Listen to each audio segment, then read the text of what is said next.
Telah malam hari ini. Terima kasih dokter telah menyempatkan waktunya dan sebelum mulai perkuliahan pada malam hari ini, kita berdoa menurut kepercayaan masing-masing, berdoa dimulai.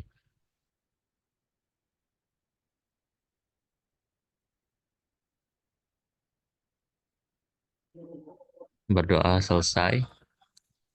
Baik, Dokter Andreas Invianto MM, spesialis paru konsultan EVSR, dipersilakan waktunya dok. Monggo dok. Yang udah ngasih materi siapa aja deh selain saya? Terdiki kemarin ya kalau nggak salah. Dokter Adityo dokter, Oh, tentang apa beliau? mesotelioma dok. Terus yang lain? Yang lain masih mereschedule jadwal dokter untuk minggu ini belum ada yang lagi dok. Baru dok. Dokter Diki udah belum?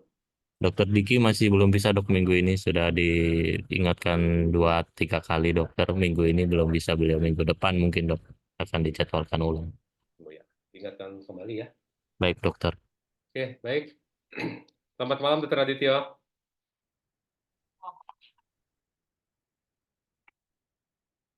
Malam, Dokter Adityo. Ya, Malam dokter, izin ya dok, ya, ikut kuliah dok. ya. Monggo. Masih Saya dokter, jadi masih. grogi kalau ada Dokter Adityo. Iya iya iya, siap komandan. Oke, baik. Ada di PPDS. Saya diberi tugas untuk dasar-dasar onkologi torak. Ini slide yang membuat bukan saya yang melengkapi. Ini dari Dokter Diki, sehingga saya lihat dan saya perbaiki dan ternyata memang baik dan cukup ringkas. Hari ini saya akan membawakan dasar onkologi torak, kemudian overview sedikit mengenai tumor mediastinum, dan nanti kalau masih ada waktu kita lanjut kepada uh, kemoterapi ya dan target terapi. Ya, ini per definisi ya. Setiap kita belajar, mohon diperhatikan bahwa Anda akan berhadapan dengan satu definisi dari semua penyakit. Definisi dari kanker paru ini belum dibuat dari tahun 2018, belum diperbarui dari PDPI.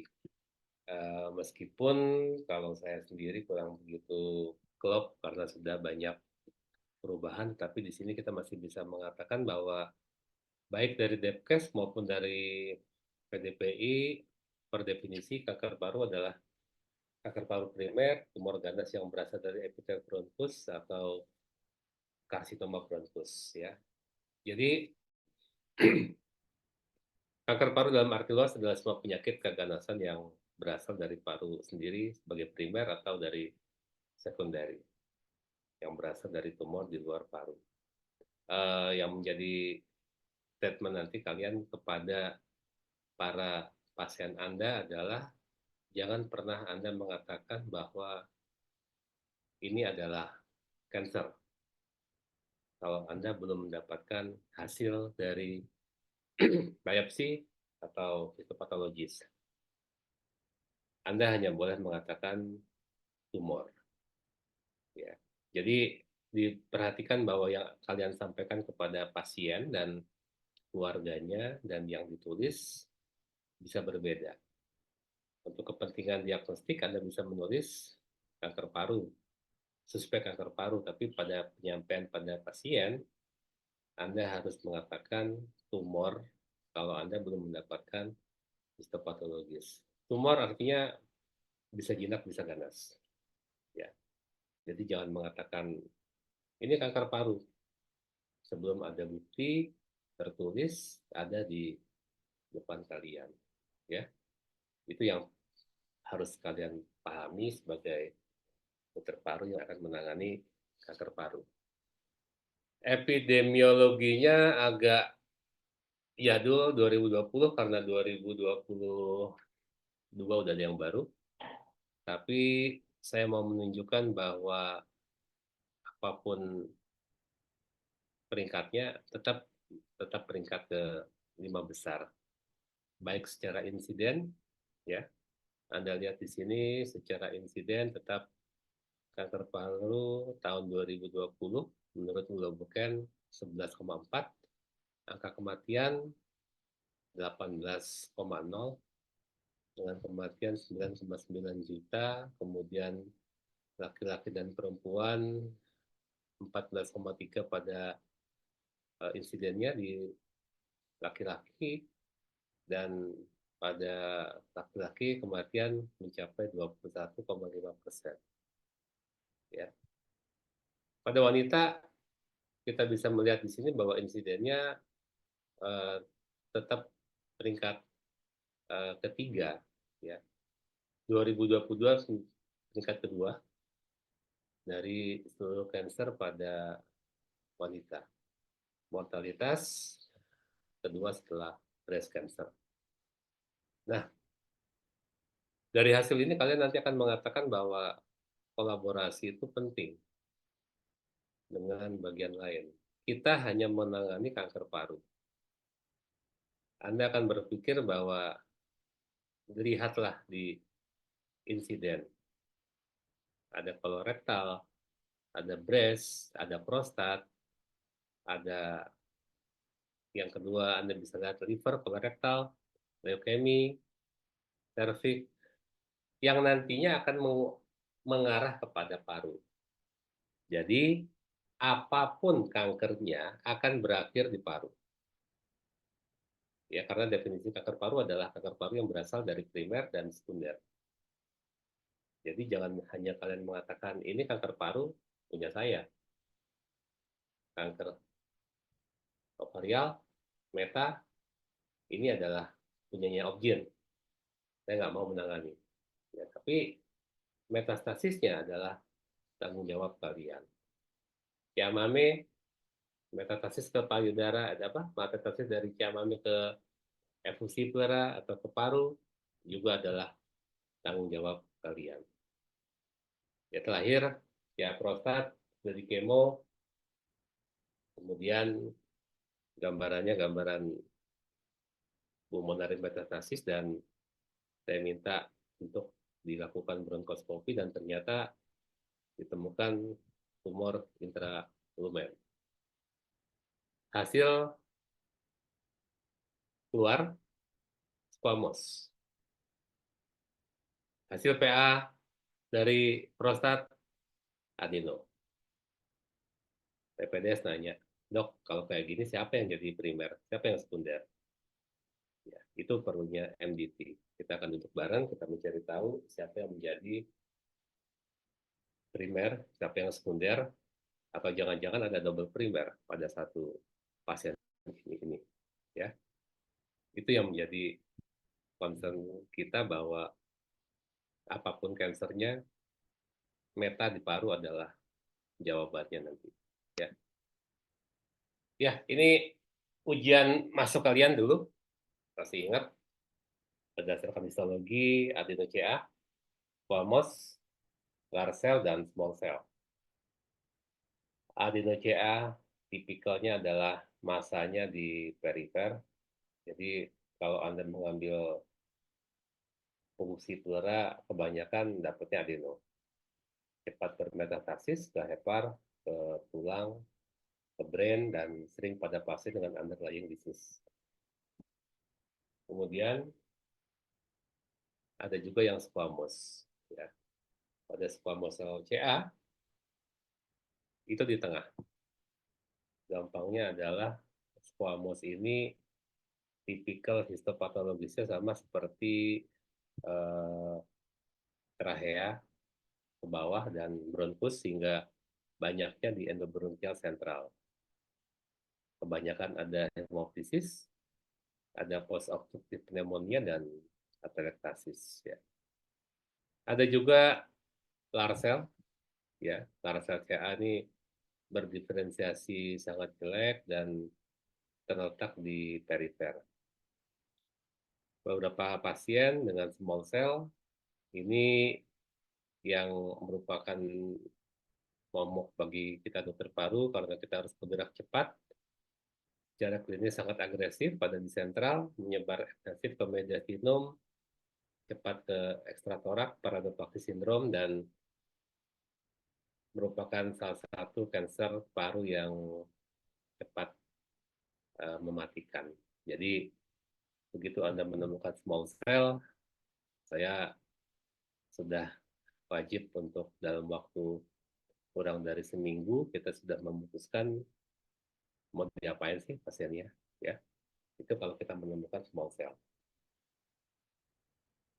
Kita melihat sedikit ini saya ajarkan di sebelum kalian PPDS, kakak-kakak kalian mengenai imun sistem. Tadinya nggak saya masukkan, tapi ternyata pada ujian nasional ternyata wajib untuk ditanyakan, ya, bagaimana caranya kerja sistem imun di onkologi. Dimulai pada tahun 1890 dari Colli mereport adanya regresi tumor yang diikuti oleh infeksi dari erysipelas. Kemudian 1909 sampai selanjutnya mereka melihat bahwa hubungan antara kanker dengan imun ini kok cukup erat sebelum ditemukan adanya uh, imunoterapi nantinya. Tapi dasarnya adalah dimulai pada tahun 1890 hingga saat ini ditemukan respon imun yang merupakan fokus dari seluruh penelitian yang sedang dikerjakan. Ya. Jangan menanyakan apakah imunoterapi ada di BPJS atau tidak, karena imunoterapi sampai saat ini masih merupakan sesuatu yang jarang kita kerjakan, ya, karena tidak tersedia di BPJS. Tapi sebagai dasar dari kalian sebagai dokter paru, minimal Anda mengetahui apa itu imunoterapi. Ini hallmark of cancer. Jadi yang paling saya suka dari cell cycle nantinya. Jadi dari mana, bagaimana dan ceritanya cancer bisa terbentuk, ya. Dari mulai terjadi deregulasi, ada destruksi imun, dan adanya inflamasi, dan terakhir adanya mutasi. Ini berkelanjutan, jadi bukan cuma satu, tetapi dia akan bergerak secara kontinu dan berkesinambungan. Ya. Ya, kita melihat bahwa konsep dari immunosurveillance dan immunoediting, ya. Ini nanti kalau kalian dapat ujian dengan dokter Puspa dan tandemnya cancer, ini yang akan ditanyakan. Ya, bagaimana mengenai immunoediting, eliminasi, equilibrium, escape, ya, ini sekilas nanti saya bawakan karena nanti ada bagian tersendiri. Jadi ini beberapa teori. Nah, ini yang menjadi prinsip, ya, bahwa jaringan yang normal, Anda lihat terjadi transformasi dari sel, kemudian begitu sel ini bertransformasi, kemudian terjadilah uh, eliminasi. Eliminasi ini artinya seluruh sistem imun di kita bekerja, menganggap ini adalah benda asing. Jadi dari mulai CD4, CD8, natural kill cell, CD8, ya, semua bergerak untuk mengeliminasi sel yang berubah tadi. Beberapa kasus selnya bisa diselesaikan, tetapi akan terjadi fase equilibrium. Equilibrium ini nantinya bahwa eliminasi yang ditimbulkan oleh, yang dihasilkan oleh sel tubuh akan menghasilkan sel yang baru. Ya, sel yang baru yang tidak dikenali oleh tubuh, sehingga terjadi escape. Escape tidak keluar. Nah, begitu terjadi escape ini, maka disitulah kerja imunosupresif sel nanti. Nah, ini merupakan dasar dari sel cancer yang nanti menjadi pertanyaan adalah fase eliminasi, fase equilibrium, dan fase escape. Ini apa yang terjadi? Ini adalah prinsip dari imunitas atau imunologi pada sel kanker. Ini adalah cancer immunity cycle. Ya. Sel kanker tadi yang sudah lepas, ya, kemudian ada beberapa sel kanker yang mati, akan dipresentasikan oleh cancer antigen presentation oleh dendritic cell. Nah, dari situ kemudian mulailah sel T dan APC yang keluar untuk mengaktifasi, dan akhirnya sel kanker tersebut akan masuk ke dalam darah. Setelah masuk ke dalam darah, maka terjadi infiltrasi sel tersebut ke dalam jaringan. Di situ dia akan berkembang biak, akan membelah diri, dan terjadilah pengenaran dari T-sel. Karena sel T akan menganggap ini adalah benda asing. Dan akhirnya pada poin yang ketujuh, sel kanker tersebut akan dibunuh, dimatikan oleh sel T tersebut. Ya. Dan setelah nomor 7 tadi, Anda lihat akan kembali ke nomor 1 dan begitu seterusnya. Nah, yang menjadi pertanyaan adalah apabila ada satu proses yang memutus atau yang menghambat sel cancer immunity cell ini, itulah nanti yang akan menyebabkan tidak berjalannya sistem imunitas di dalam tubuh. Ini kita lihat. Di sini kita bisa melihat dengan jelas berbagai kondisi di mana terjadinya siapa yang menstimulasi, siapa yang menghambat, ya. Ini nanti kita lihat dari nomor 1 sampai 7, yang berwarna hijau adalah yang merangsang, dan yang berwarna merah ini akan menghambat. Disinilah nanti dasar dari berbagai obat yang bersifat sitotoksik, yang bersifat untuk membunuh sel kanker bekerja.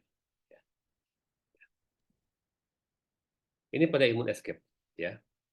Imun escape di sini ada yang kita sebut immunogenicity yang rendah, kemudian adanya maturasi, dan selanjutnya. Nah, imun escape ini nanti akan membuat satu sel kanker ini akan bisa lepas dan mengakibatkan sel kanker tersebut bisa berkembang dan membelah diri lebih lanjut, ya. Oke, itu selintas nanti akan dijelaskan pada imunologi sel kanker. Yang kita lihat sekarang adalah kita masuk ke manifestasi dari klinis pada pasien yang kanker. Di sini kita lihat bersama bahwa pada kasus dengan manifestasi klinis yang berbeda, tergantung dari tempat di mana dia berasal. Sangat bervariasi, dipengaruhi oleh lokasi tumornya, tapi pada kanker paru yang paling sering adalah batuk, nyeri, sesak napas, dan adanya batuk darah. Itu kalau di paru. Tapi pada sindrom ada gejala sekunder, tergantung dari tempat di mana dia berada. Kita lihat pada kompresi esophagus terjadi disfagia, pada paralisis nervus laryngeal terjadi suara serak, ada juga Horner syndrome yang paralisis dari nervus simptomatik, ada juga pankos, efusi, dan adanya vena cava superior syndrome. Bagaimana dengan tamponade? Beberapa kasus yang dibawakan oleh PPDS sudah membuktikan bahwa efusi pleura, efusi perikardial, semua adalah gejala yang hadir dari manifestasi dari kanker. Dan yang terbaru, yang pasien saya adalah dengan pasien dengan keluhan nyeri di ulu hati. Nyeri di ulu hati oleh dokter spesialis penyakit dalam divonis sebagai satu gastritis, pankreatitis, jantung, USG, akhirnya sampai ke Jakarta tidak ada perubahan dan akhirnya berangkat ke luar negeri. Di luar negeri dilakukan biopsi, ternyata keluar adalah adenokarsinoma dari sel hepar, metastasis ke hepar.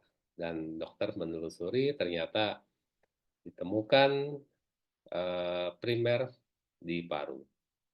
Di paru, primer yang didapat sangat kecil, sehingga hampir dokter paru di Indonesia dan di luar negeri tidak bisa melihat dengan jelas bahwa ini adalah satu keganasan. Dilakukan PET CT scan, baru tahu bahwa ini adalah keganasan. Ya, jadi saya selalu menekankan kepada PPDS bahwa pentingnya Anda melihat dan meraba semua tempat yang bisa dijadikan metastasis, dari mulai kepala, leher, inguinal, payudara, sampai ke aksila. Ya. Saya akui saya pun sering sering miss atau sering loss karena tidak membuka baju pasien. Kita sudah melihat pasien dan terjadi pada almarhum mendiang Ibu Wakil Wali Kota di Kota Metro. Ada infusi pleura, pada kunjungan kedua saya baru sadar ternyata ada benjolan di payudara.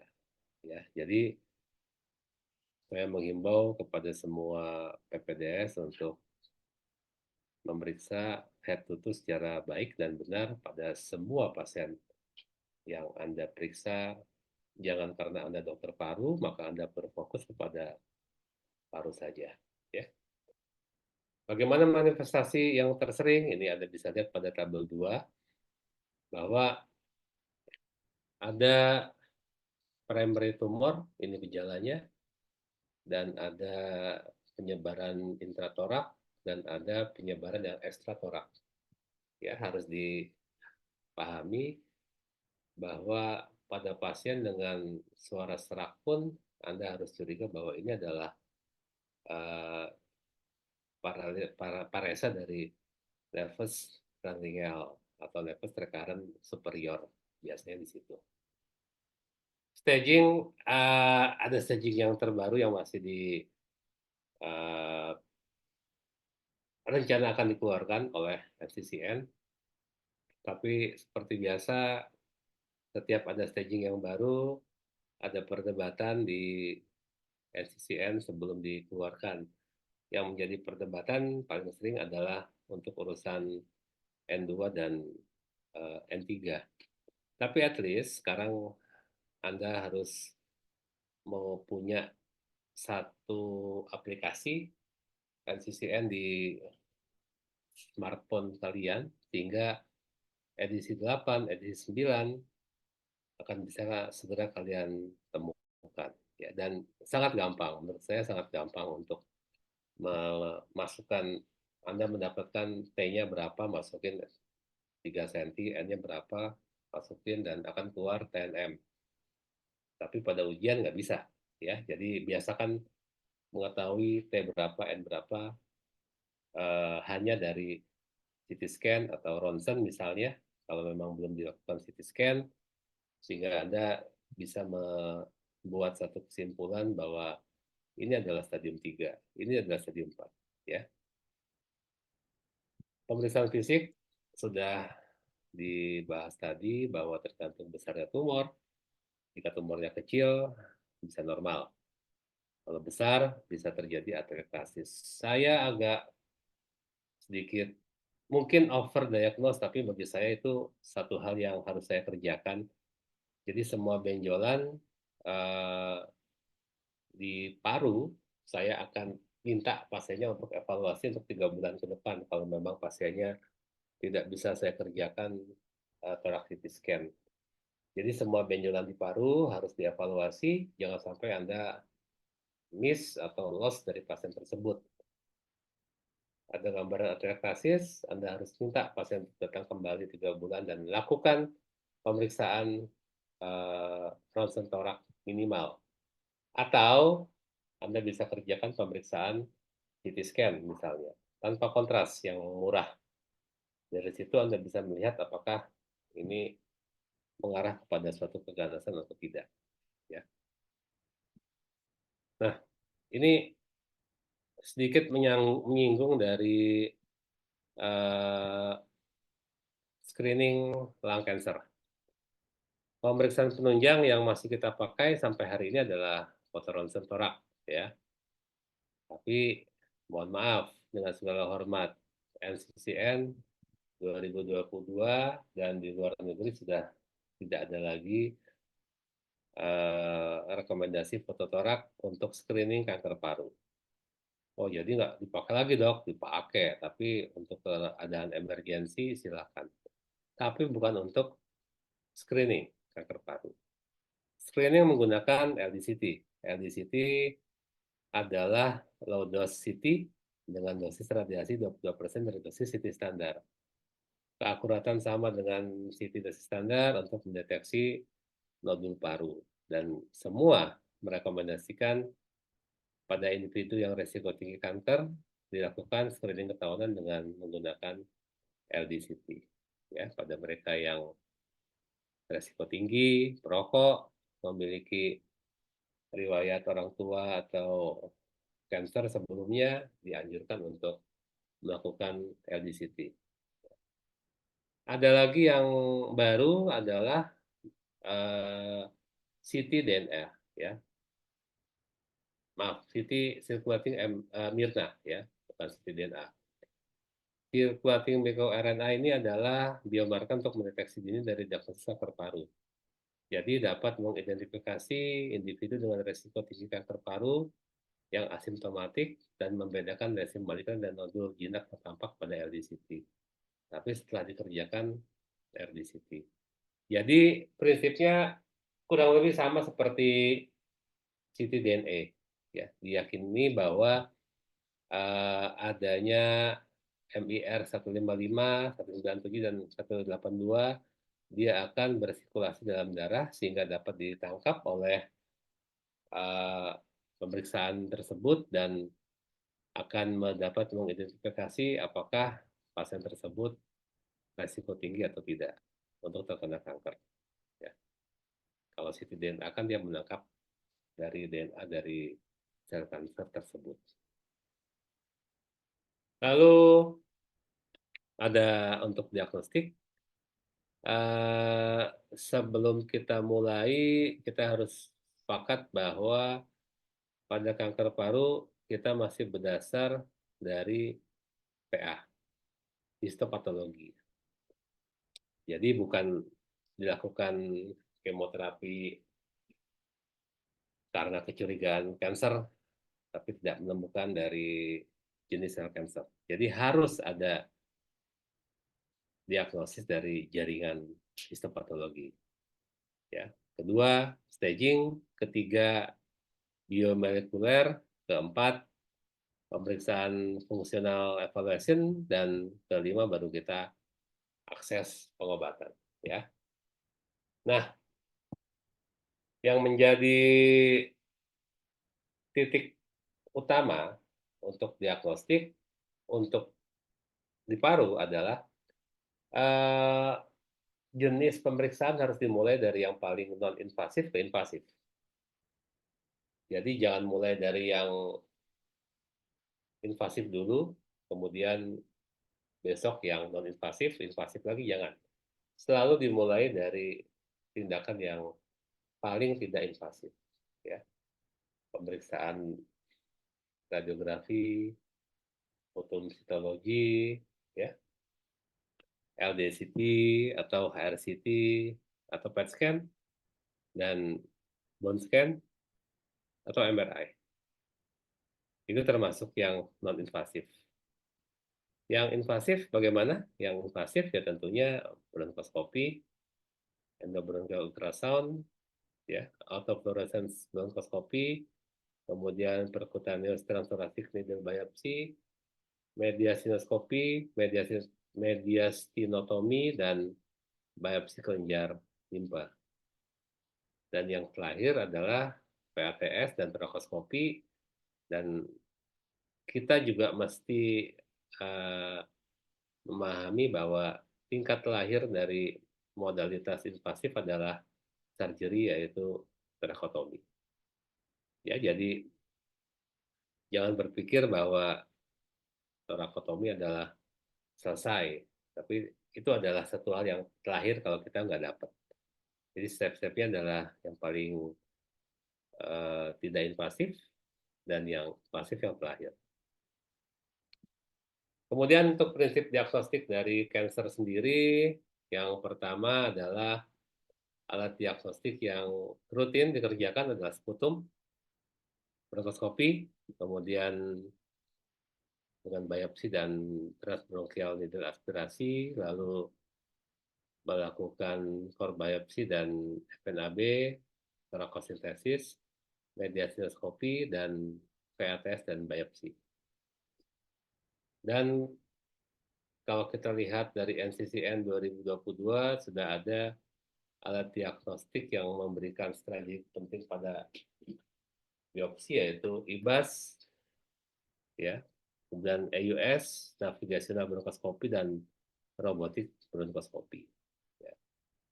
Ini sudah ada semua di luar negeri. Di kita baru ada IBAS, kemudian navigational bronkoskopi sudah mulai dilirik oleh Darmais, tapi karena harganya mahal, jadi sedang dipertimbangkan untuk cost dan benefitnya. Ya.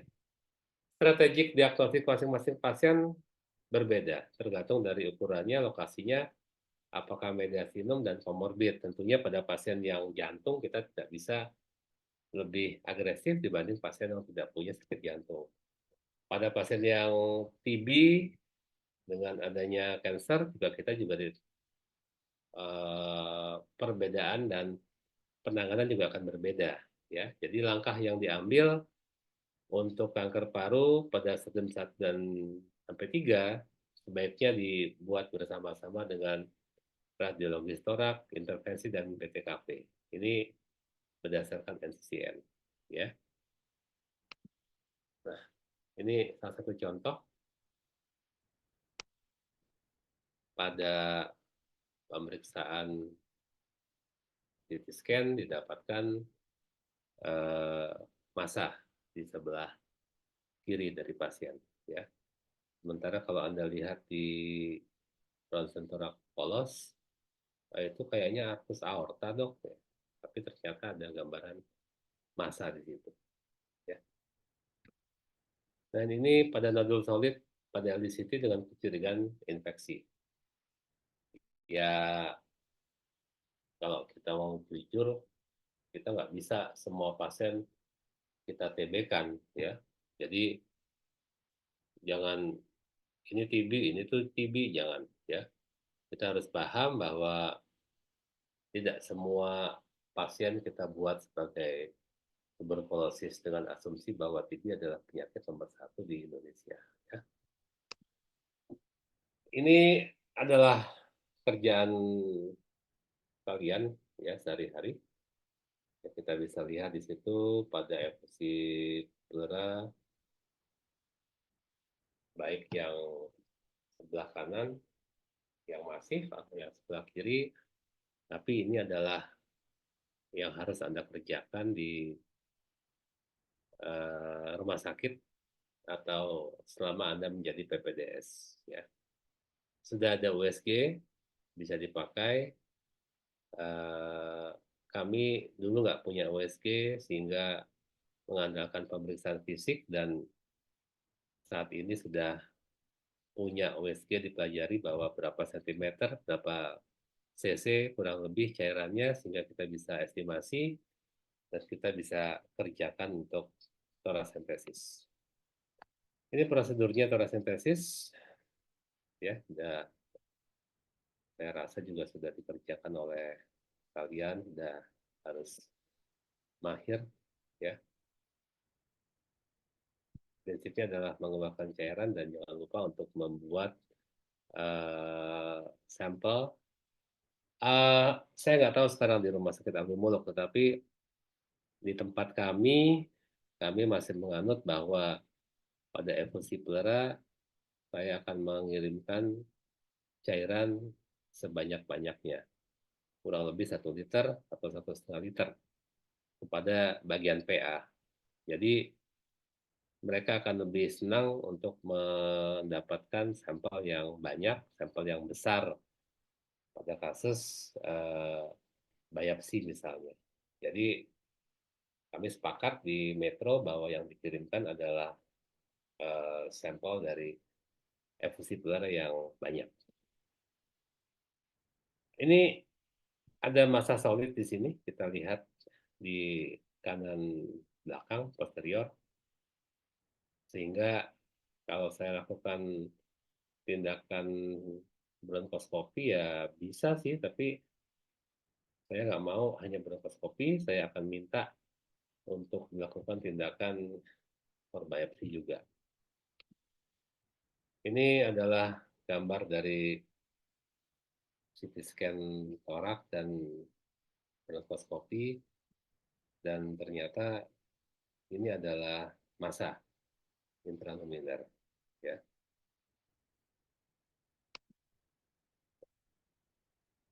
Jadi kita kembali, ini adalah modalitas untuk penegakan diagnosis non invasif dan invasif tadi.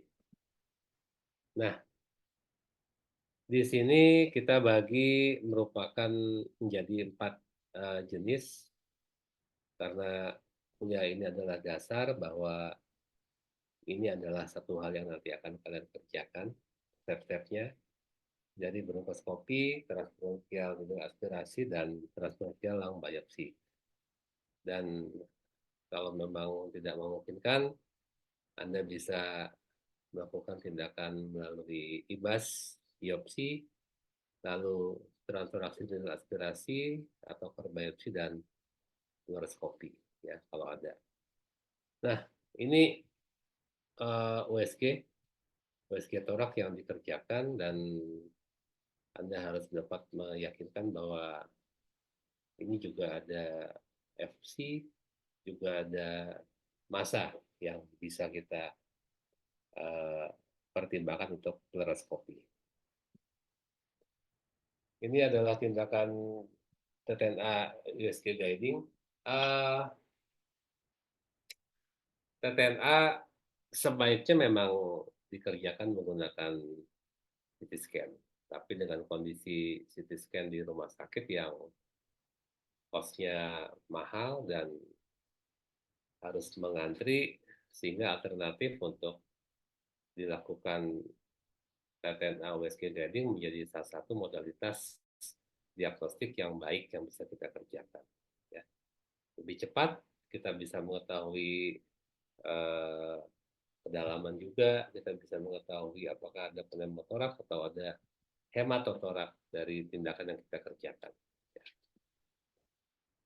Ini pilihan untuk spinal needle, ya, untuk TTNA, atau untuk pengambilan efusi pleura pada pasien yang letaknya pocketed atau dalam. Ya, ini bisa kita kerjakan menggunakan jarum spinal needle. Ya. Itu sementara yang saya sampaikan sebagai dasar diagnostik untuk malam ini. Sebelum kita masuk ke sesi yang kedua, ada yang mau ditanya?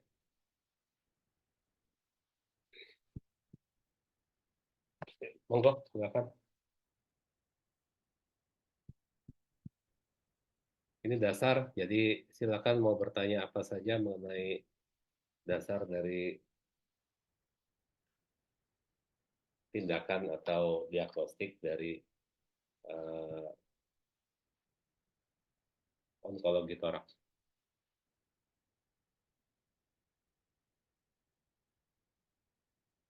Mohon izin dokter Ya.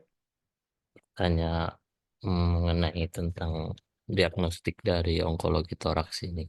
Karena kalau di rumah sakit kan sering ada planning CT scan, biopsi, bronkoskopi, dan macam-macam dok ketika pasien datang.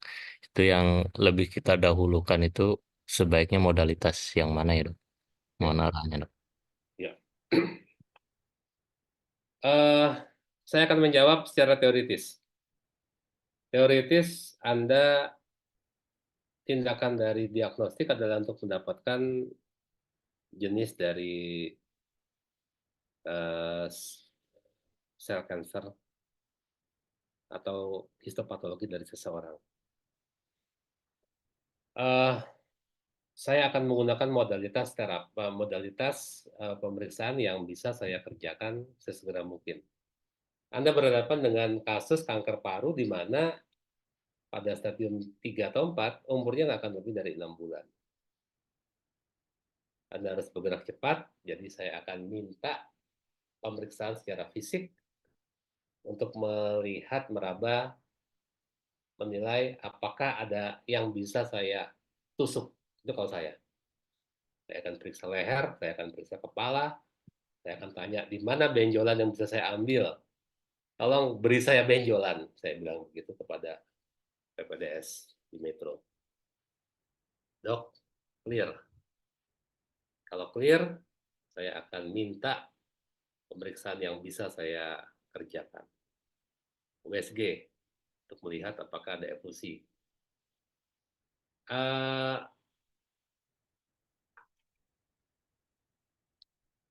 ronsen torak sering menipu, ya. Jadi pakailah USG pada kasus yang Anda curigai ada masa. Langkah kedua, USG. Dok, kan nggak ada efusinya. Ngapain dok pakai USG? Saya nggak peduli. Saya akan USG, saya akan melihat apakah ada efusi atau tidak. Sekecil apapun Anda bisa ambil. Dan Anda ingat, sudut sinus costophrenicus pada ronsen torak polos itu uh, tidak menjamin tidak ada cairan. USG lah yang menjadi poin Anda bisa melakukan tindakan pengambilan sampel cairan pleura. Beruntung saya di tempat praktek punya USG, jadi saya bisa melakukan USG pada semua pasien. Ya, tapi kalau memang ada masa ya saya akan USG, kalau nggak ada nggak usah. Yang kedua, uh, mohon maaf dengan segala hormat, kita adalah dokter paru. Bronkoskopi adalah senjata dari kita. Jadi saya minta kepada dokter Diki bahwa semua pasien kanker wajib dilakukan bronkoskopi. Ya, saya punya alat bronkoskopi 2, skupnya 3, dan sekarang hampir rusak semua. Dan akhirnya saya akan menilai dan saya akan meminta bahwa bronkoskopi itu ibarat kita mau melakukan tindakan. Saya butuh map, butuh peta. Saya nggak tahu miring kiri, miring kanan, saya mau ke atas, mau ke bawah, tapi saya butuh peta. Peta akan saya dapatkan dari CT scan. Ya kan? Dari CT scan kita bisa tahu ini akan menuju kemana. Dan saya minta kepada PPDS, sebelum bronkoskopi, Anda udah punya target, udah punya tujuan, apa yang mau dikerjakan, di mana. B6 dok, oke. B1, B2, oke. Lah, kalau Anda cuma punya torak PA lateral dextra, apa yang mau dilihat? Anda nggak tahu mau ke atas, kiri, depan, bawah. Jadi saya mewajibkan semua scan. Dan ternyata scan di rumah sakit kami ngantri sampai 2 bulan. Nah, Abdul Muluk sama juga rusak ya deh ya sekarang ya. Waduh, Bronkoskopinya dok yang rusak dok. sekarang udah jalan. Sudah dokter. Sudah Oh, dok udah, harus. alhamdulillah. Enggak, ini waktu itu scan sudah rusak di tabung mulut. Jadi saya cari rumah sakit tipe C yang bisa Advent, oke, kirim. Dr. Jeffrey di Spadana, kirim. Rusak Spadana. Advent kejauhan. Akhirnya saya pikir, saya minta, biar cepat saya minta CT scan tanpa kontras. Yang penting saya tahu saya mau kemana. Ada masalah lagi. CT scan torak tanpa kontras dari bagian radiologi komplain. Dok, lu mau staging? Staging ngapain pakai tanpa kontras? Dengan kontras dong kalau staging. Iya, tapi kalau dengan kontras 2 bulan, pasiennya mau gue bronkoskopi besok. Akhirnya mereka komplain nggak mau mengerjakan CT scan tanpa kontras. Kecuali hemoptu, TB, oke lah silakan. Atau hasil ginjalnya bermasalah. Nah, dengan kondisi seperti itu, saya minta dokter Diki, oke Ki, kita dengan adanya ronsen torak PA dan lateral, kita bronkoskopi. Jadi ada satu periode di mana sampai sekarang ada satu periode di mana kita hanya punya ronsen torak PA dan lateral, kita kerjakan bronkoskopi. Sampai keluar hasil, sampai ada kejadian lucu, sudah keluar squamous cell cancer, begitu saya mau kemo, saya baru sadar, scan-nya nggak ada. Dokter Diki lupa, saya juga nggak ngeliat, akhirnya baru kita scan untuk mengetahui staging. Ya, jadi hal seperti ini pada rumah sakit tipe B dan hanya saya dan Dokter Diki untuk ada PPDS sehingga kita bisa mengerjakan mendapatkan sel cancer. Jadi pertanyaan dari Mufid untuk apa yang bisa kita kerjakan, saya akan kembalikan kepada kita sebagai praktisi, sebagai klinisi, intinya kita adalah bagaimana mendapatkan jenis dari histopatologi dengan segala cara. Tapi kalau ujian, nggak seperti itu. Mufid harus mengatakan bahwa secara teori, modalitas untuk pemeriksaan harus dikerjakan dari yang non-invasif sampai yang invasif. Jadi harus ronsen torak, CT scan, kemudian USG, setelah USG baru kita kerjakan FNAB atau TTNA atau core biopsi, baru bronkoskopi. Ya, itu step-stepnya. Tapi kalau Anda mau melakukan hal yang sesuai dengan panduan seperti itu, ya dengan kondisi di lapangan, pasien keburu dibungkus, ya. Karena kita berhadapan dengan kanker, di mana dalam waktu 2 minggu setelah Anda memvonis ini adalah kanker, Anda harus mendapatkan histopatologi. Itu adalah target dari onkologi torak. 2 minggu harus dapat sel. Jadi jangan sampai sebulan dapat 2 bulan. Ya, itu ya sekilas yang kita kerjakan di onkologi. Ada lagi bertanya? Terima kasih dokter. Ya. Dokter, izin Ya. bertanya sedikit sih ini ada minta pendapatnya aja dok. Masalah ini kan diagnostik sampai nanti akhirnya kita staging. Eh, ada contoh kasus tadi itu saya temukan dokter dia itu memang di awal stagingnya udah ada metastasis di HEPA dan multiple nodul sehingga dia M1C ya dokter ya di awal. Nah ketika dilakukan recis per 3 bulan tersebut ada perubahan dan nodul itu menjadi satu dokter gitu. Kalau yang tadinya 2 nodul di dalam hepar, dia itu bergabung menjadi satu nodul yang besar. Nah, untuk stagingnya nanti, menurut dokter apakah ada perubahan atau ada catatan khusus gimana? Itu aja sih sebenarnya yang mau saya tanyakan. Kapan kita restaging? 3 bulan itu dok. Oh, restaging Ini pasien beda-beda dalam dok kemo, baru stage. dalam Iya on kondisi kemo dok. kemo kan? Oke, ya. Iya. Baik. Eh, Sayangnya untuk Nisa, Recis bukan hanya dari di Hepar saja, ya. Pada Recis kita akan melihat lain semua organ dan kita juga akan menilai apakah Recis tersebut jangan-jangan ini bukan satu nodul yang baru, tapi adalah pseudonodul. Dan setahu saya USG itu adalah salah satu yang paling jelek untuk menentukan nodul. Pada kasus seperti yang bisa saya sampaikan, saya akan minta scan abdomen sebetulnya untuk melihat apakah betul ini ada pembesaran dari meta di hepar atau tidak. Tapi kalaupun tidak cukup, hanya ada USG, saya akan menyatakan bahwa yang dua menjadi satu itu adalah tetap satu.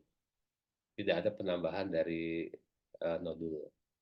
Ya pada regis yang terbaru kan uh, dia ada satu sesuai dengan berapa nodul yang tampak, ada penambahan nodul baru atau tidak, dan yang kedua dari ukurannya. USG itu sulit untuk menentukan ukuran karena tergantung dari operator. Berbeda pada scan. Kalau scan kita bisa sama-sama melihat, menilai, mengukur berapa ukuran dari nodul tersebut. Jadi kalau saya akan minta scan abdomen itu sebentar dan akan melihat nodul tersebut untuk membuktikan bahwa ini adalah ukuran bertambah atau nodul yang bertambah. Ya. Tapi kalau memang hanya ada USG, saya akan melanjutkan kemoterapi dan tidak membuat ini sebagai nodul baru. Itu ini saya. Baik dokter. Kebetulan memang ditemukannya sudah lewat scan dokter. Oh, scan. Bukan Iya dan USG. dua jadi satu. Iya, jadi yang dua kecil itu membesar jadi satu. Kalau misalnya dari penjumlah, kalau dari kuantitas ya berkurang, dari dua menjadi satu. Nanti akan berpengaruh tidak dok? Oh, enggak. Pada saya nggak akan lakukan tindakan apa-apa, saya anggap itu bukan progresif. Saya akan anggap itu stable disease, tapi 3 bulan Hmm. saya akan kasih catatan, saya akan lihat ukuran berikutnya. Ya, kita ini diberikan uh, decision maker untuk resis. Ya, kalau Anda curiga resis, ini progresif atau ini stable disease, saya akan minta evaluasi 1 bulan misalnya untuk lebih jelas untuk melihat pembesaran tersebut. Tapi andai kata pun itu hanya kita mengatakan bahwa ini hanya ukurannya sangat kecil dan bertambah dari dari 1 senti menjadi 1,5 senti, saya akan tetap menganggap ini adalah stable disease. Ya. Tidak akan melakukan progresif disease, saya tidak akan melakukan regimen, saya akan menganggap ini adalah stable disease dengan catatan bahwa nanti 3 bulan saya akan melihat kembali lesi tersebut. Gitu jawaban Ba- saya, Anissa. Ya, baik dokter. Berarti memang ada banyak peluang ya untuk memastikan mendiagnosis dengan pasti dan itu kayaknya butuh banyak pengalaman ya dok ya. Itu decision yang dibuatnya itu dari pengalaman. Itu fungsinya MDT. Jadi nanti Oh, kalau di paru sih kita lebih enak karena kita decision maker-nya. Tapi pada kasus yang ada meta hepar, ada meta tulang, atau meta ke kepala, kita memang butuh berdiskusi dengan teman-teman dari bidang lain, terutama dari radiologi untuk memastikan dan dari hemato-onko biasa yang saya ajak untuk bicara. Kalau memang dari mereka yakin bahwa kita sepakat ini adalah lesi baru, ya silakan. Itu kita anggap sebagai progresif. Tapi jangan satu kepala yang menjadi decision maker. Kita akan minta sebagai tim yang memutuskan bahwa ini adalah progressive disease. Sayangnya, ya memang MDT untuk resis, ya kita akui kita rumah sakit pendidikan, tapi bukan khusus cancer seperti di rumah sakit Darmais, di mana setiap minggu mereka mengadakan MDT. Pada rumah sakit pendidikan seperti ini, kita MDT pada mereka yang kasus yang memang benar-benar sulit dan memang membutuhkan keputusan segera mungkin. Ya, jadi kalau untuk ukuran penambahan hanya 2 jadi 1, MDT-nya bisa secara personal sebetulnya. Tapi memang di situ fungsinya MDT, kita dengan teman-teman akan menentukan apakah ini progresif atau ini adalah stable. Ya, Baik dokter, terima kasih. pasiennya kemo apa pakai TKI? Nah, Bentar, kemo dokter. oh di kemo. Oke,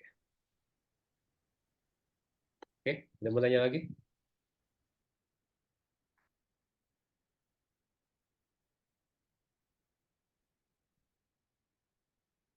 Kalau tidak ada, saya lanjut kepada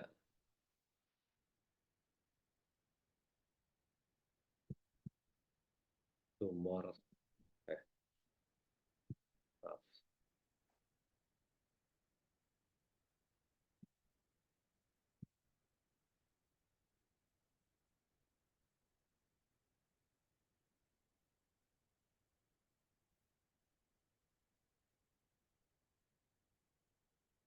Ini nggak ada yang jaga ini. Ada dokter, Siapa ya? saya sama Adin dokter. Izin dulu. Oh, Saya jaga dokter. oke, siap. Ya, ya, kita masuk ke tumor mediastinum.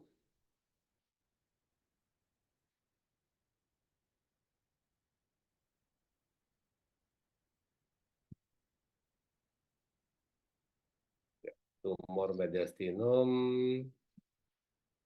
adalah tumor kedua di tulang paru. Ya. Eh, bagi yang alumni Unila, S1 juga saya mengajar tumor mediastinum, tapi secara singkat ya. Ini kita lebih dalam. Ya, ya. Mengingatkan bahwa tumor mediastinum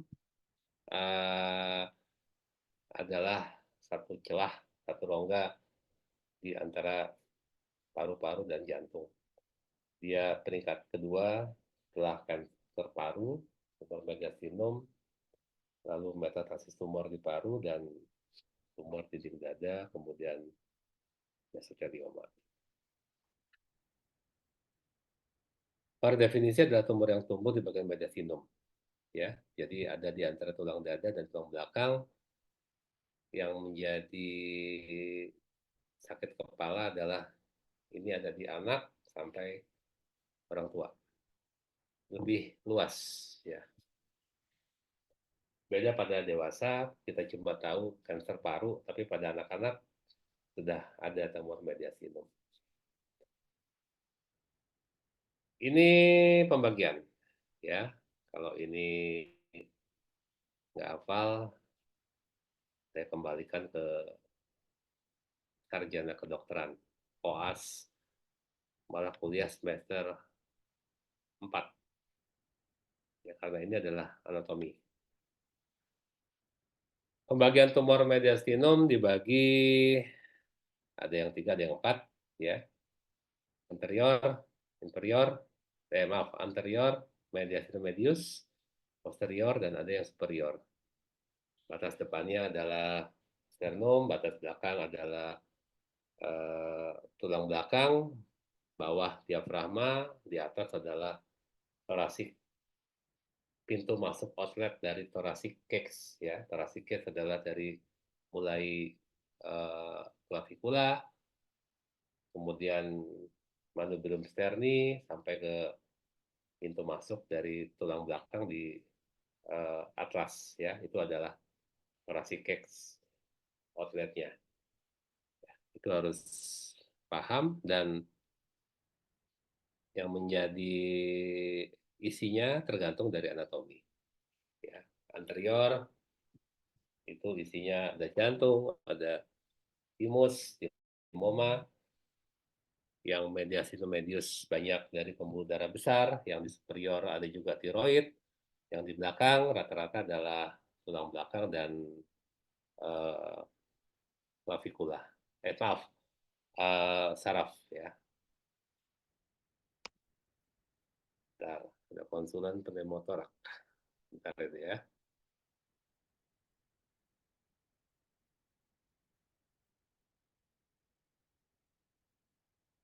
Ya, oke.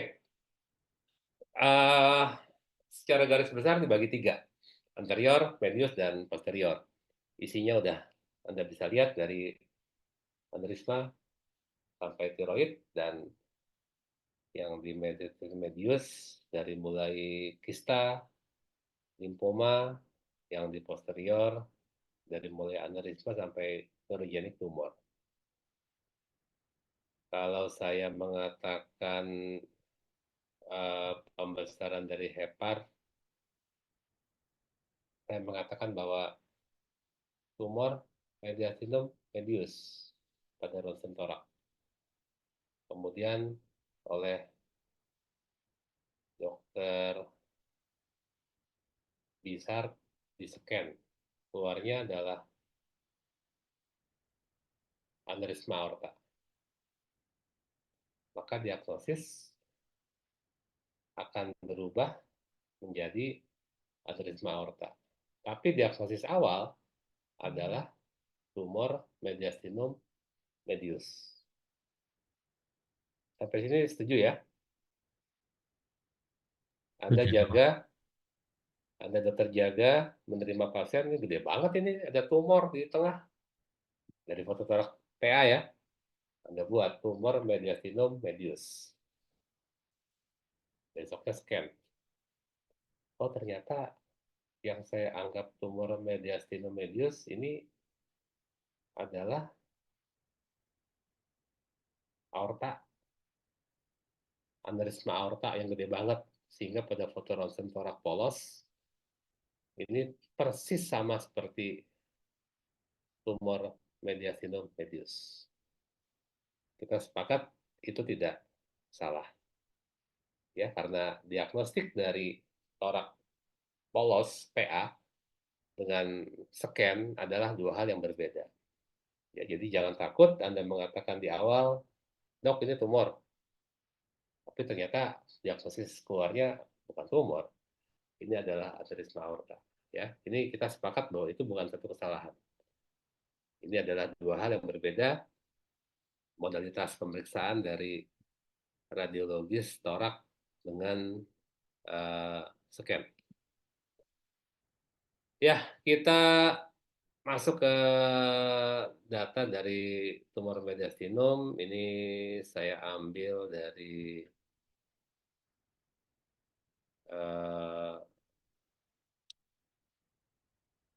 yang untuk ujian fellow, kuliah fellow untuk punya Prof. Elisna. Jadi data paling banyak memang masih di persahabatan, di tempatnya Dr. Adit. Ya, kita masih 1-2, tapi di persahabatan banyak banget kasusnya. Pada tahun 1 sampai 90 udah 137. Jadi ternyata dari pasien tumor mediastinum ini jadi terbanyak adalah limfoma. Yang kedua germ cell tumor, limfoma, sarkoma, neurogenik, dan lain-lain. Dan rata-rata 35 tahun yang datang ya ternyata mematahkan kita bahwa pasien tumor harus 50 tahun, ternyata tidak. Pada usia muda juga banyak. Ya.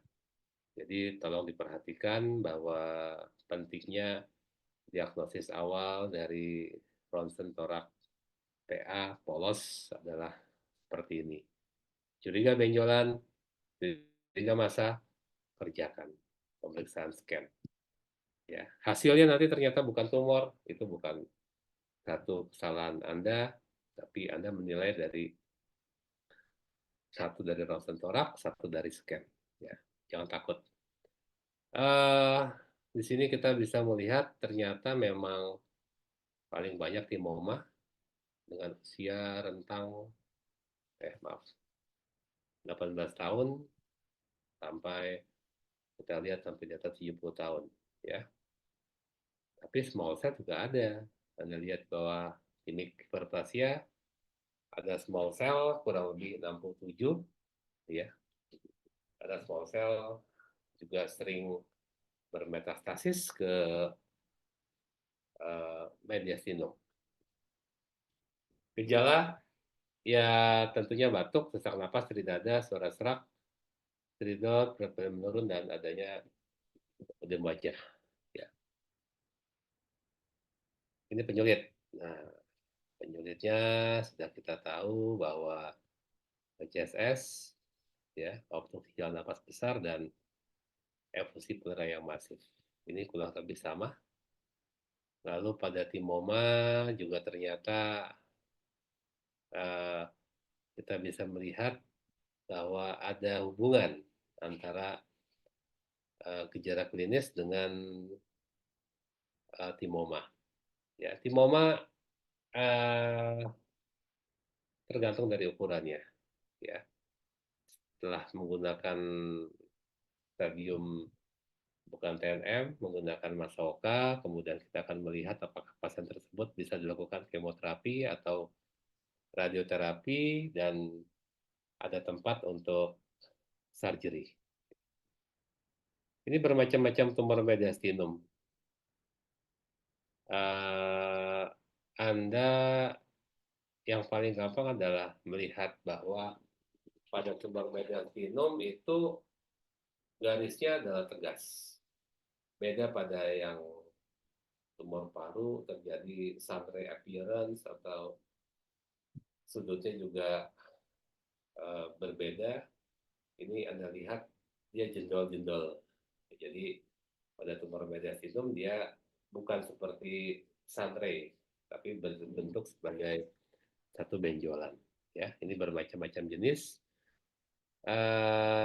Ini harus menjadi satu pikiran pada kalian bahwa pentingnya untuk ronsen torak lateral adalah seperti ini. Kita bisa melihat mana yang mediastinum, mana yang paru. Ini prosedur dari kami untuk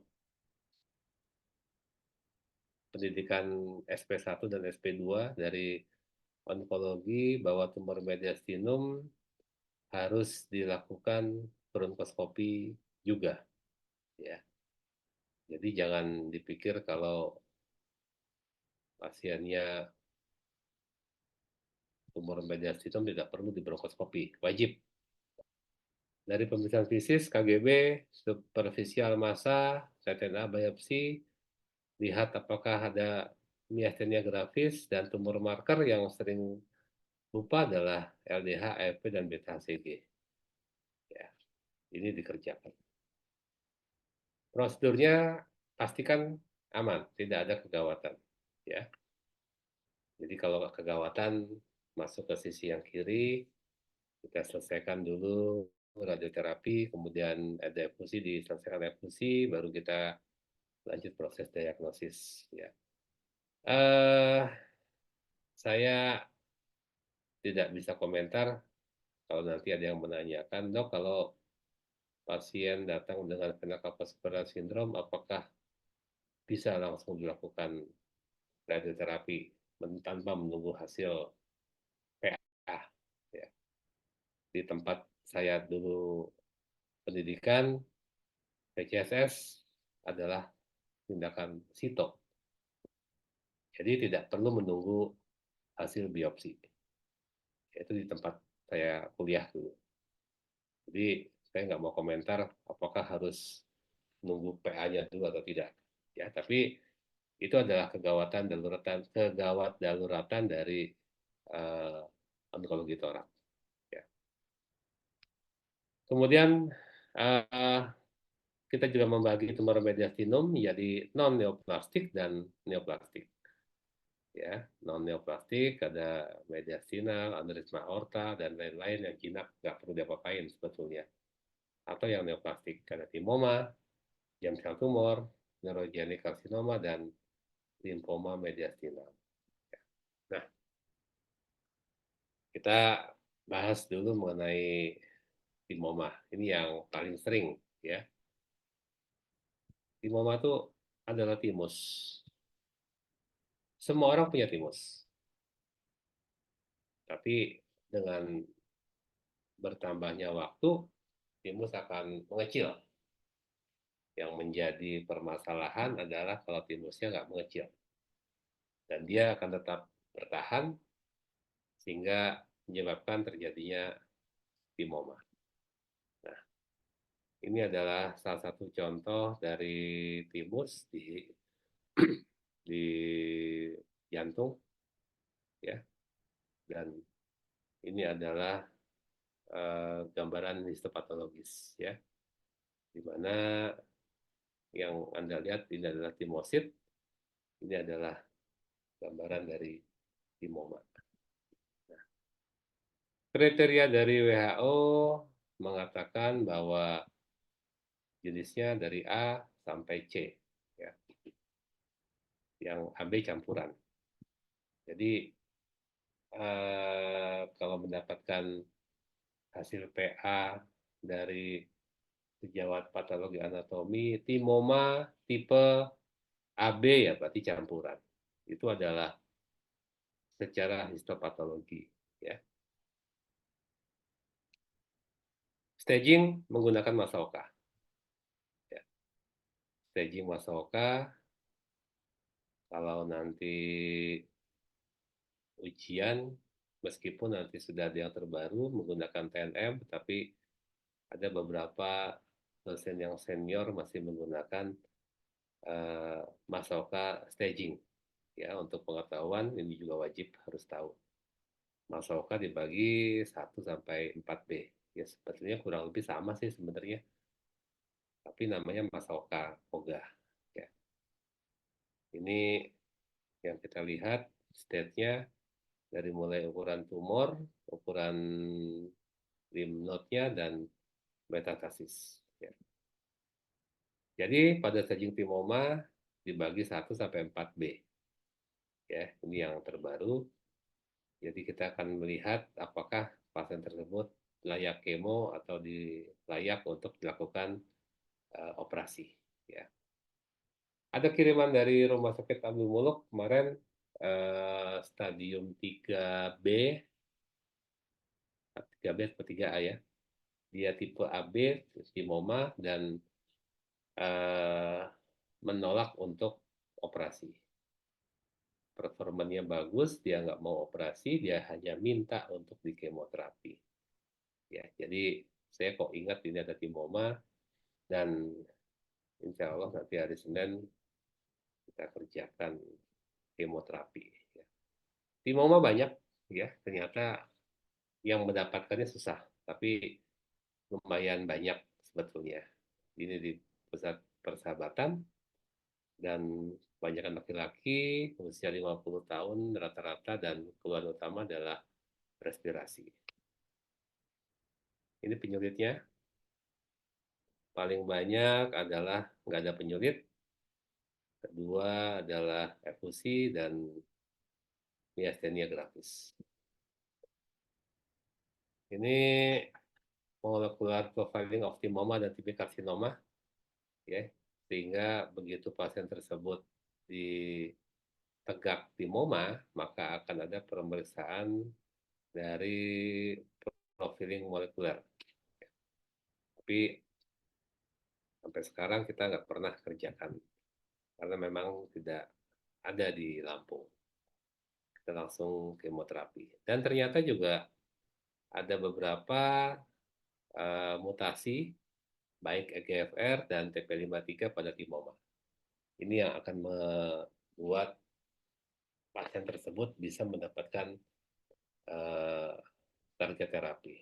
Ini saya ambil dari status di PIPKRA tahun 2022 dari Prof. Elisna. Nah, ini yang menjadi perdebatan. Kalau gitu boleh dong diperiksa EGFR. Boleh. Terus ya kalau positif ya tidak bisa menggunakan BPJS, karena BPJS hanya mengcover mereka dengan adenokarsinoma saja. Ya, tapi ini satu ilmu yang terbaru bahwa ternyata pada mutasi TP53 dan EGFR juga bisa terjadi pada timoma. Imunoterapi untuk timoma bagaimana? Ternyata juga bisa. Ya, jadi diperiksakan PD-L1 dan ternyata beberapa kasus juga bisa diberikan imunoterapi. Ya. Sehingga ini menjadi molekular alternation pada timoma. Begitu tegak timoma akan dikerjakan TP53, EGFR, ALK, dan PD-L1. Ya. Kalau pada adeno-CA hanya EGFR, ALK, dan PD-L1. Tapi pada timoma akan dikerjakan TP53, EGFR, ALK, dan PD-L1. Nah, itu untuk timoma. Ya. Sehingga pada timoma ini yang sedang menjadi pertimbangan untuk kedepannya bahwa dengan adanya target terapi, dengan adanya imunoterapi, ternyata sudah mulai mendapatkan tempat juga di timoma. Kita masuk ke dalam germ cell tumor yang di anterior juga. GCT atau germ cell tumor adalah satu neoplasma yang berasal dari ketinggalannya ovarium dan testis komponennya secara garis tengah, ya. Jadi dulu itu sewaktu kita masih kecil, kalau saya boleh analogkan bahwa waktu di dalam rahim, Gusti Allah membagi kita ini untuk tangan, ini untuk kaki, ini untuk sel telur, ini untuk paru, ini untuk jantung. Tapi pemisahan tersebut tidak terjadi dan ada organ yang ketinggalan di dalam rongga mediastinum. Ya, itu adalah germ cell tumor. Pada teratoma, kita bisa melihat dengan jelas adanya rambut, kuku, tulang rawan akibat pemisahan yang tidak sempurna. Ya, nanti kita lihat. Ya, ini germ cell tumor. Ya, germ cell tumor dilakukan CT scan dan rata-rata besar banget. Ya. Kemudian ini untuk klinikal tampilan klinisnya. Jadi pasien rata-rata datang karena seperti ketindihan berat di dada. Ya. Dia di mediastinum anterior dan rata-rata 1-15% adalah mediastinal germ cell tumor. Ya, jadi ini menjadi satu kondisi yang memang jarang di Lampung. Saya belum pernah mendapatkan yang survive di atas 3 tahun. Semua di bawah 3 tahun meninggal. Ya. Ini pembagiannya. Seminoma, non-seminoma, teratoma. Ya. Yang perlu diingat nanti pada waktu ujian, pada teratoma matur pada dewasa tidak selalu berarti jinak, tapi teratoma imatur sudah pasti ganas. Teratoma imatur pada anak tidak selalu ganas, tetapi teratoma matur pada anak sudah pasti jinak. Ya. Ini pesan dari Prof. Elisna yang harus saya sampaikan. Ya. Oke, kemudian pada stagingnya ada stadium 1, 2, 3, Anda bisa lihat pada yang stadium 3 udah ada metastasis, sehingga stadium 3A limited hanya torak dan stadium 3B sudah spreading. Ya. Ini pembagiannya. Dan Anda lihat di sini pada yang baik non-seminoma dan teratoma adalah operasi. Ya. Ini karakteristik di Rumah Sakit Persahabatan dan juga dibuat oleh Prof. Elisna. Ternyata memang umurnya ya 1 year survival juga sangat-sangat tidak bagus ya. Ini 1 year survival adalah angka tahan hidup 1 tahun dan dipengaruhi oleh tampilan pasien, lokasi tumor, penyulit, dan terapi yang dikerjakan. Ini kita lihat usia di bawah 20 tahun, ada seminoma, non-seminoma, teratoma, dan lokasinya rata-rata di anterior. Metastasisnya ya ada tetapi nggak begitu banyak, tetapi Anda bisa melihat penyulitnya adalah anemia episipulera masif, PCSS, dan lebih dari 1 penyulit.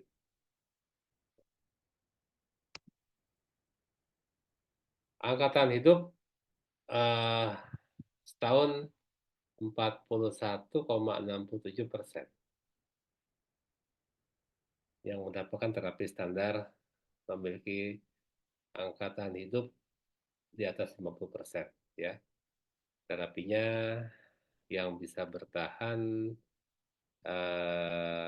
bedah, kemoterapi, dan radioterapi.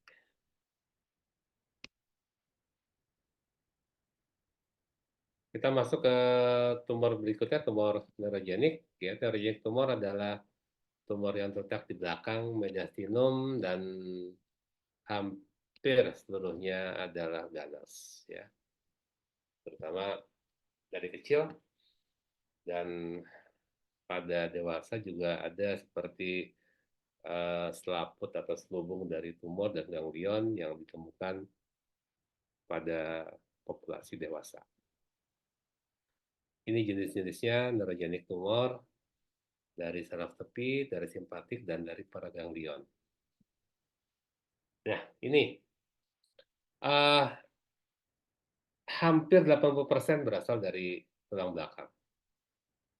Dan kadang-kadang overlapping dengan sejawat dari orto, ya, mereka melakukan operasi, kemudian ternyata hasilnya adalah satu keganasan dari tulang belakang atau dari saraf, ya.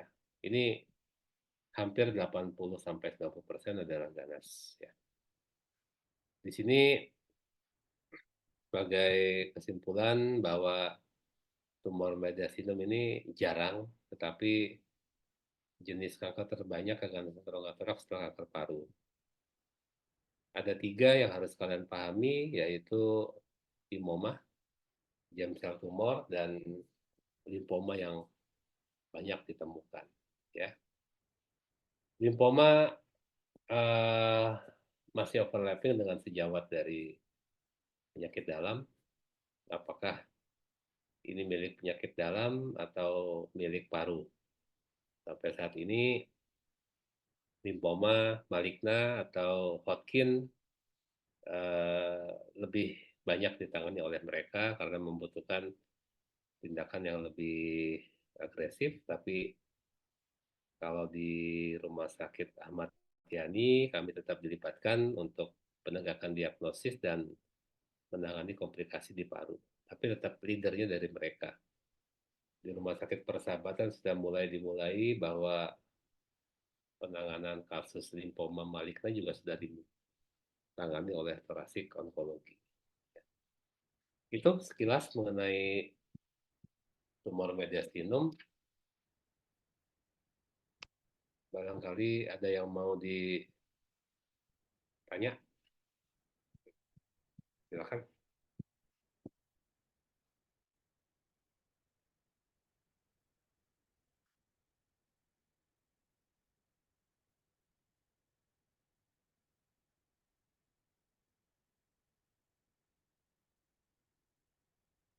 Pada kasus tiroid retrosternal, itu juga akan tampak seperti tumor mediastinum. Tiroid retrosternal itu adalah struma atau tiroid yang membesar, tapi dia membesar ke bawah, ke retrosternal, di bawah sternum di sini. Ya, pada foto ronsen dia akan tampak seperti suatu massa di mediastinum medius. Kita cari ternyata itu adalah tiroid. Itu harus hati-hati.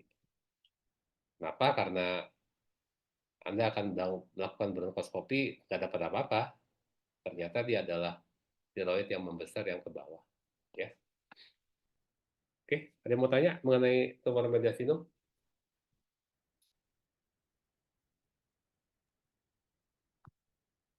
Ini sih dok, bertanya tentang tumor mediastinum. Dari penjelasan dari awal tadi tentang penegakan diagnosisnya, sepertinya tidak ada membahas tentang histopatologisnya dok. Apa memang kalau tumor mediastinum itu tidak perlu sampai ke histopatologisnya atau bagaimana ya dok? Menaranya dok. Dan judulnya kan juga masih overview deh. Saya belum ngeluarin yang satu lagi ya. Siap dok. Oke, eh ya saya jawab sekarang aja ya. Eh histopatologis juga menjadi satu hal yang wajib ya. Jadi ini belum masuk ke tumor mediastinum masing-masing. Histopatologisnya merupakan satu hal yang sama seperti lung cancer. Jadi nanti pada timoma dia punya jenis sendiri, pada teratoma atau germ cell tumor juga punya khas tersendiri. Dan semua ditegakkan dari histopatologis. Yang belum saya buat di sini juga adalah cara mendapatkan sampel. Ya. Sayangnya pada tumor mediastinum itu kebanyakan didapatkan dari core biopsi atau TTN. Jadi jangan mengharap bahwa tumor mediastinum akan didapatkan dari bronkoskopi. Bronkoskopi hanya akan bisa mendapatkan tumor mediastinum kalau dia sudah ada infiltrating ke dalam bronkus. Itu bisa. Ya, rata-rata tumor mediastinum itu kita dapat hanya ada penyempitan, hanya ada ya pendesakan dari luar, tetap kita harus kerjakan core biopsi atau TTNA. Satu lagi tindakan untuk mendapatkan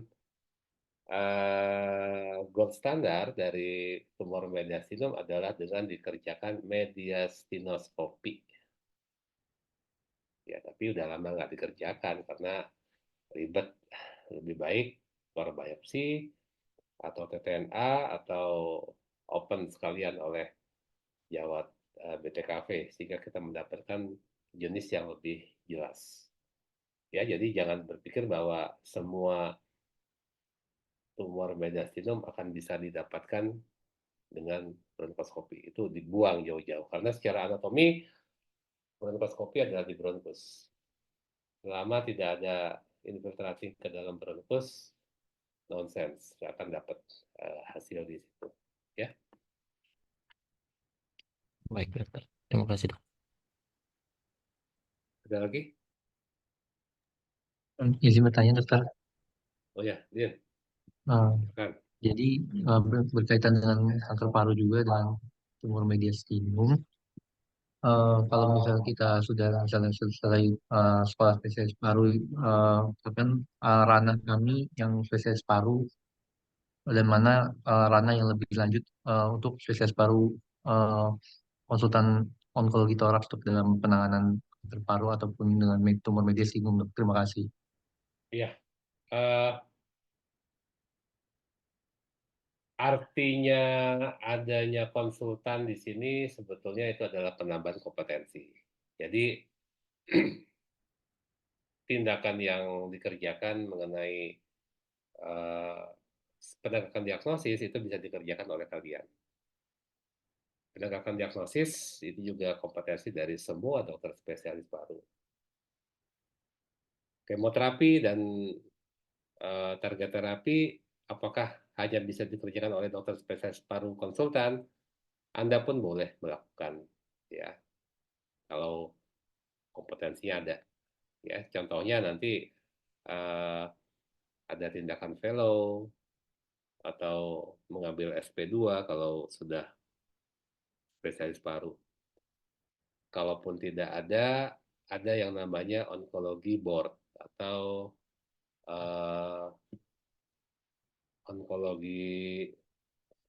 tim onkologi di satu rumah sakit. Tim onkologi inilah yang akan memutuskan apakah Anda boleh melakukan tindakan atau memberikan obat kemo. Jadi jangan berpikir bahwa semua hanya dikerjakan karena dokter spesialis paru, konsultan torasik onkologi. Tidak. Ya, selama di-ACC oleh onkologi board itu bisa dikerjakan. Mungkin dulu zaman dokter Dedi Zairus almarhum, beliau praktek juga kemo boleh, tapi beliau harus tergabung dulu di tim onkologi board Rumah Sakit Abdul Muluk.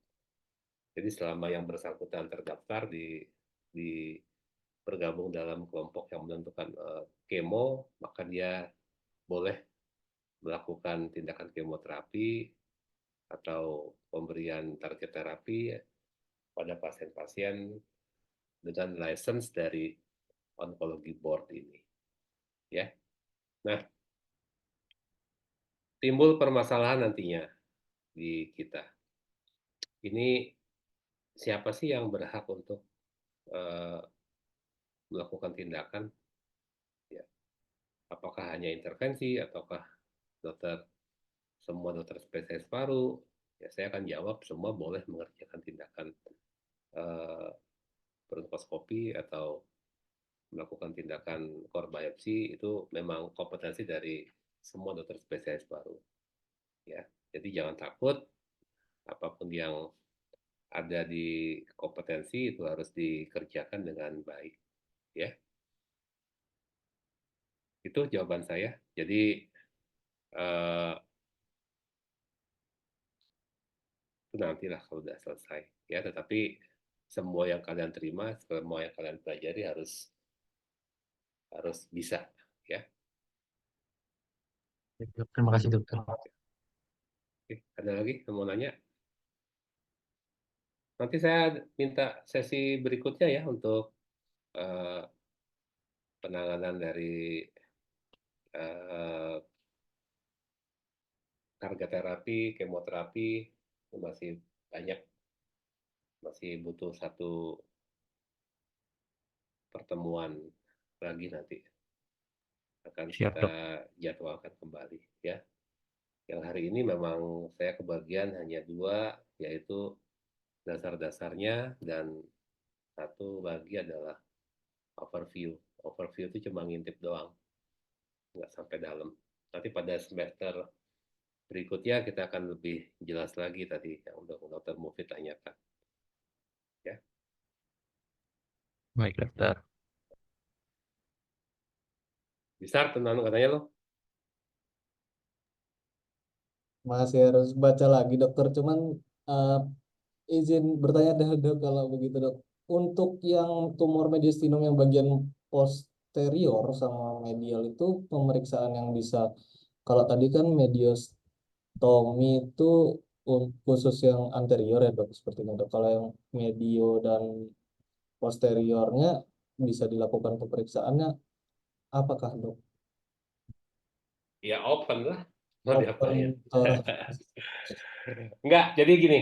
eh, Tadi kalau saya menyebut mediastinoskopi itu semua bisa dikerjakan, baik anterior, medium, ataupun medius, ataupun yang posterior. Karena tapi tindakannya ngeri, dia akan eh, ngebuka dada dan akan memasukkan alat melalui mediastinum. Itu sangat-sangat invasif. Daripada mediastinoskopi, lebih baik menggunakan VATS, Video Assist Thoracic Surgery. Nah, pertanyaan bisa tadi memang bagus, bagaimana caranya kita pada yang posterior. Pada yang posterior itu kita bisa lakukan core biopsi, kita juga bisa lakukan TTNA di situ, tapi saya agak riskan dan memang harus hati-hati karena Jangan lupa di situ banyak serabut saraf yang berkeliaran. Ya, di situ adalah pusat dari keluarnya nervus spinalis, sehingga saya akan prepare memastikan bahwa saya dapat melakukan tindakan core biopsy atau TTNA. 1-2 kali kita kerjakan di rumah sakit, bahwa pasiennya kan harus tengkurap kan, diambil dari belakang.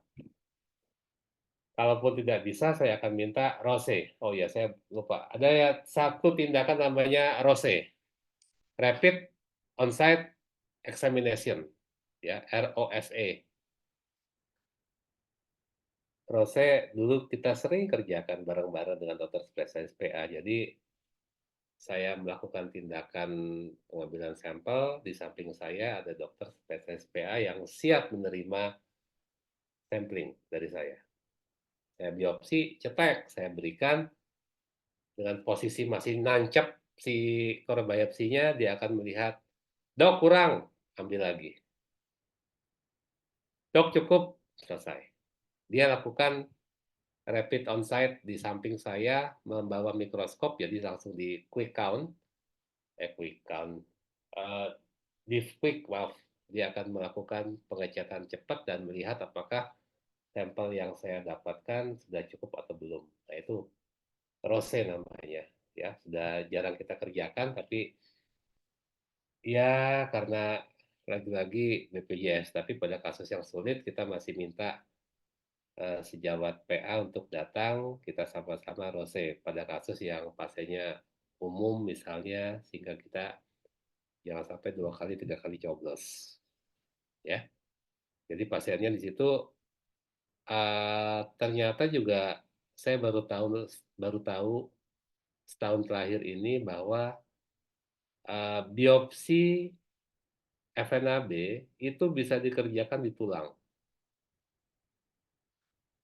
Yang kerjakan bukan dokter orto, tapi dokter spesialis PA. Jadi mereka datang, terus kita lihat, loh saya pikir FNAB-nya di masa, tapi ternyata di tulang skapula, tulang panjang, tulang pipih. Mereka bisa mengambil sampel di situ dan ternyata keluar osteosarkom, keluar adalah metastasis, jadi bisa dapat di situ. Ya, jadi kerjasama dengan sejawat dari bagian lain itu merupakan satu tindakan yang harus kita kerjakan bersama-sama. Jadi tadi pertanyaan dari Bisar bahwa kalau di belakang gimana dok? Ya udah kita kerjakan sama seperti yang di depan, tapi tindakannya perlu ekstra hati-hati. Ya, malah tadi yang sempat saya katakan bahwa dokter spesialis ortopedi, konsultan spine, itu sering saya omelin dan sering saya ingatkan, kalau dia ada kasus seperti ini, tolong sih sampelnya diambil, dibagi ke kita. Ya, jadi kalau dia ngelihat ini, biasanya kan mereka kalau udah open, oh CA, apa yang mereka kerjakan? Begitu dibuka, oh CA, ditutup, open tutup. Ya kita datang, tolong kalau CA ya dikerok-kerok dikit lah. Kita kan cuma minta sampel yang nggak banyak, ya dikerok. Akhirnya mulai mereka mau ngapain juga bukan urusan saya. Tapi kan akhirnya kita bicara baik-baik. Setelah di open, dikerok, ini untuk Bang Andre tutup lagi. Oke silakan. Hasilnya ternyata banyak yang kita dapat dari situ. Ya itu kalau yang di tulang belakang di spine. Orto, bedah saraf juga sama. Bedah saraf kita lakukan pendekatan sehingga begitu mereka open kepala, ngelihat tumor, nggak ditutup lagi, tapi dikerok dikit, sisakan sampel untuk saya. Ya, meskipun sedikit, ternyata banyak yang dapat dari mereka bahwa ini adalah metastase dari CA paru. Ya, jadi jangan berpikir bahwa semua dari paru, tapi berpikirlah bahwa semua akan ke paru. Ya, itu. yang menjadi pembukaan dari dasar dari onkologi torak. Jelas ini? Jelas dokter, terima kasih dok. Ada lagi mau tanya sebelum saya akhiri?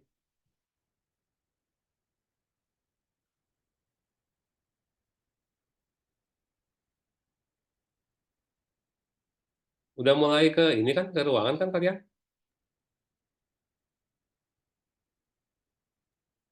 Jaga Belum? aja dok, belum Oh.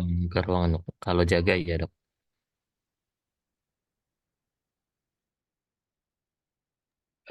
Biasakan nanti kalau jaga di UGD atau ada pasien baru, eh, di palpasi leher ya, biasakan ya. Dapat pasien jangan main stetoskop tempel-tempel, tapi mulai dari leher dipegang ya, dan selalu dibuka eh, bajunya ya. Oke, kalau tidak ada yang ditanya, Dokter Adit masih monitor? Siap, masih dok. Terima kasih kuliahnya dok. Ada yang mau disampaikan Dokter Adit? Saya ngikut dulu dok. Namanya pasukan. Iya, ikut komandan. Siap, terima kasih. Ya, jadi eh ya sebagai penutup, eh saya juga nggak tahu terjebak di onko. Onko adalah salah satu yang tidak saya suka. Kenapa? Karena semua pasien onko akan mati pada waktunya. Ya, saya lebih concern kepada intervensi sampai satu saat Prof. Elisa datang ke Lampung dan meminta saya bergabung. Jadi memang eh, hal tersulit dari onko adalah satu, dia harus menyampaikan kabar ini kepada keluarga. Pasien kanker paru hanya memiliki waktu yang tidak lama dan target kita bukan membuat pasien sembuh tetapi memperpanjang usia hidup. Tapi yakinlah Anda bisa mendapatkan, memberikan, bukan Anda memberikan, Anda bisa membantu pasien melewati uh, masa perjuangan, bisa melihat mereka naik haji, bisa mereka melihat mereka menikahkan anak, itu adalah hal yang lain ya, yang luar biasa menurut saya. Jadi di situ saya ya mau nggak mau ya terjebak kepada onkologi, tapi saya punya keyakinan apapun yang kita kerjakan ya pasti akan selesai juga pada waktunya, tinggal waktu aja. Pasien saya yang survive sampai hari ini 5 tahun, kemudian Tuhan selalu memberikan saya hal yang baru, eh, seperti dapat pasien ALK, dapat pasien kemoterapi yang bisa survive sampai hari ini, kemudian bisa eh, memberikan osimertinib pada pasien yang harganya puluhan juta, dan bisa mendapatkan sel kanker bagi saya adalah satu eh, kepuasan tersendiri. Meskipun nanti pasien akan bilang kenapa harus kanker, tapi hak pasien adalah mencari tahu untuk second opinion. Jadi jangan sekali-kali Anda bilang nggak percaya dengan saya, ya sudah, tapi berikan kesempatan kepada pasien untuk second opinion. Jadi pasiennya mau ke Jakarta, ke Persahabatan, ke Darmais, sampai ke Pineng, sampai ke Singapura pun saya akan berikan, karena itu adalah hak pasien.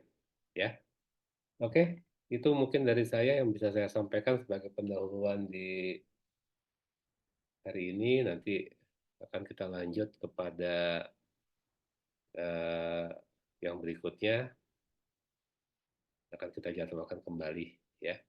Untuk Nisa, aku nggak bisa Iya jadi dok. penanggung jawab minggu Oh ini iya, saya. itu ditungguin tadi Iya, informasi karena yang baik. Siap, dokter. besok saya masih harus ada urusan pagi-pagi di hari Senin di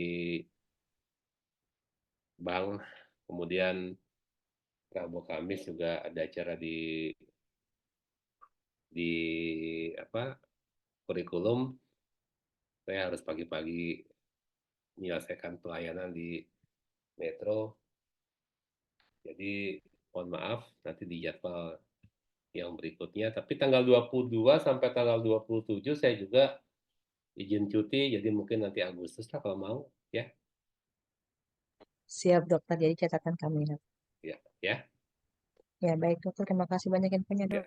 Tanggal 20 juga ada acara di PDPI untuk moderator. Ya, jadi diharapkan eh, semua bisa hadir. Ya, oke, itu dari saya.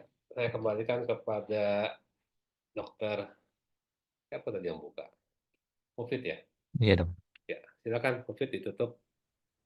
Baik, terima kasih kepada Dr. Andreas Invianto, MM Spesialis Paru Konsultan FSR yang telah menyampaikan ilmu yang sangat bermanfaat buat kami semua dan insya Allah akan kami resapi dan kami pelajari lebih dalam lagi sebagai pemancing untuk kami lebih mencari tahu lagi dokter. Terima kasih atas ilmu-ilmunya dok.